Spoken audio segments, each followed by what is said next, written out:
आपको ये भी बताते हैं कि उत्तर प्रदेश की द केरल स्टोरी है क्या, यूपी एटीएस ने क्या खुलासे किए हैं। तो इसको और बेहतर तरीके से आप ये समझिए कि उत्तर प्रदेश की जो केरल स्टोरी है उसमें एटीएस की जांच में ये केरल स्टोरी का खुलासा हुआ है। इसको और बेहतर तरीके से अगर आप समझ पाए तो यूपी के युवाओं को पीएफआई के जो एजेंट थे, हालांकि आपको भी पता है कि पीएफआई बैन है, बावजूद इसके एजेंट काम कर रहे थे। तो पीएफआई के जो एजेंट हैं वो यूपी के युवाओं को केरल भेजा करते थे। लखनऊ के होटल में पीएफआई ने 100 से ज्यादा मीटिंग्स की और जरा अंदाजा लगाइए कि लखनऊ का होटल मेजबान बताया जा रहा है, उस मेजबान होटल में पीएफआई के एजेंट से 100 से ज्यादा मीटिंग की, 100 से ज्यादा बार मिले। और उसके बाद अब जब ये खुलासे हुए हैं तो वो साफ साफ बताते हैं कि कैसे इन मीटिंग्स में बाकायदा युवाओं का ब्रेन वॉश किया गया, युवाओं को ये समझाया गया कि उन्हें केरल जाना है और ये युवा इसके लिए तैयार हो गए। तो उसके बाद जो खुलासे सामने आए हैं वो ये बताते हैं कि उत्तर प्रदेश में कैसे ये बड़ा रैकेट काम कर रहा था, पीएफआई के एजेंट्स काम कर रहे थे और काफी वक्त से ये एक्टिव थे। युवाओं को भड़काना, प्रदेश का माहौल खराब करना, खासतौर पर अतीक और अशरफ के शूट आउट के बाद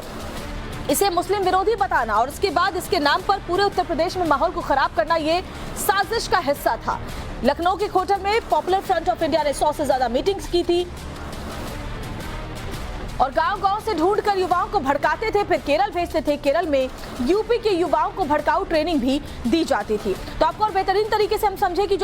कि वो जो पूरा प्लान था वो था क्या। दरअसल कोशिश ये थी कि उत्तर प्रदेश के युवा, खासतौर पर वो युवा जो बेरोजगार है, उन्हें पहले ब्रेन वॉश उनका किया जाना, उनको वहां से केरल भेजा जाना, ये सब कुछ पीएफआई के जो एजेंट है वो कर रहे थे। लखनऊ के होटल मेजबान में पीएफआई ने 100 से ज्यादा मीटिंग्स की थी, यानी काफी वक्त से ये मीटिंग्स चल रही थी। इसमें क्या होता था, गांव-गांव से ढूंढकर युवाओं को पहले पकड़ के लाया जाता था, यानी गांव से, वैसे गांव से जहां पर अगर बुनियादी सुविधाओं का अभाव है, इन युवाओं के पास नौकरी नहीं है, तो ऐसे युवाओं को खासतौर पर टारगेट किया जाता था।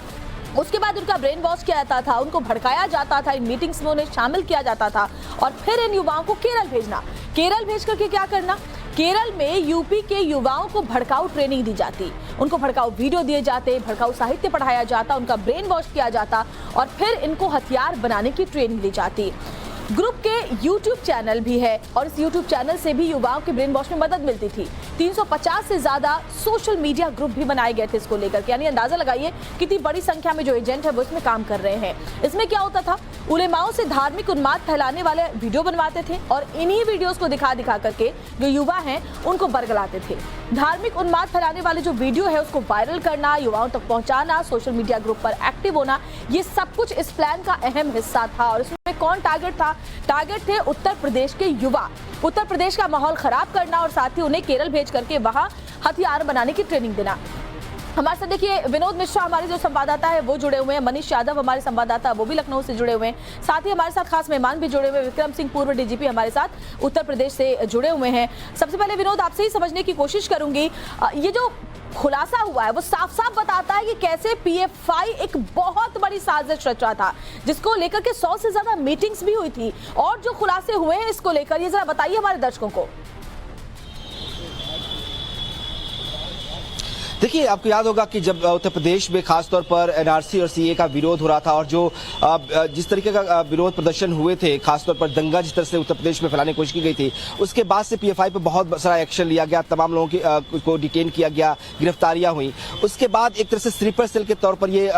जो ये ग्रुप था वो काम कर रहा था और खासतौर पर वो इलाके लखनऊ के जो घनी आबादी वाले इलाके हैं, बीकेटी का जो इलाका है, लखनऊ का बाहरी इलाका, वो इलाका जहाँ पे इस तरह के मानसिकता के लोग ज्यादा रहते, खासतौर पर जो धार्मिक रूप से कट्टर लोग जो है उन घनी आबादी में रहते हैं, उनको टारगेट किया जाता था और ऐसे लोगों को लखनऊ के लाटू से बड़े एक होटल में बुलाया जाता था, वहां पे बकायदा मीटिंग होती थी। इस मीटिंग में शामिल होने के लिए पीएफआई के बड़े जो पदाधिकारी हैं केरला से, वो बकायदा यहाँ पे आते थे, उनको ट्रेन करते थे, उनको बताते थे कि आप अलग अलग शहरों में जाइए, वहां के उन लोग युवाओं को टारगेट करिए जो कट्टर धार्मिक हो, उन्हें अपने सोशल मीडिया अकाउंट से जोड़िए, उनको एक व्हाट्सएप ग्रुप बनाइए, उस ग्रुप में वो वीडियो जो यूट्यूब वीडियो, इन्होंने यूट्यूब जो चैनल बना के रखा हुआ था जिस पर ये मौलानाओं को बैठाकर डिबेट करते थे और वो सब उस पर सर्कुलेट किया जाए, तो ये एक तरह से ब्रेन वॉश करने की कोशिश की जा रही थी युवाओं को और ऐसे तमाम ये सब कुछ चल रहा था। 100 से ज्यादा मीटिंग्स हो रही थी, सोशल मीडिया पर ग्रुप एक्टिव थे, ये वीडियोस वायरल किए जा रहे थे और अब जाकर इसका खुलासा हुआ है।